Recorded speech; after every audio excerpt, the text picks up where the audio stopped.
ঢাকার ওপর ওয়াশিংটনের কোনো চাপ নেই, এমনই মন্তব্য করেছেন মার্কিন কূটনৈতিক পল কাপুর।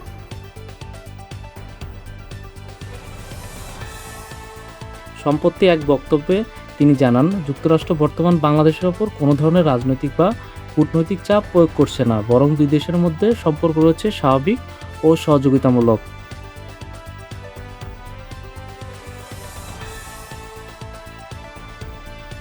দক্ষিণ এশিয়ার এই গুরুত্বপূর্ণ দেশটির সঙ্গে যুক্তরাষ্ট্র সংলাপ ও পারস্পরিক বোঝাপড়ার মাধ্যমেই এগোতে চায় বলে জানান তিনি।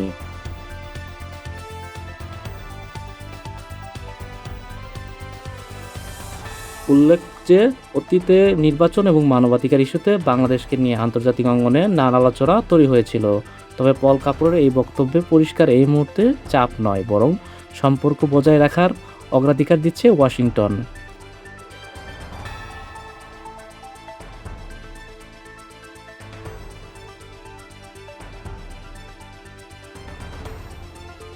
বিশ্লেষকদের দাবি, এটি বাংলাদেশ এবং যুক্তরাষ্ট্রের সম্পর্ক উন্নয়নের ক্ষেত্রে একটি ইতিবাচক বার্তা বহন করবে।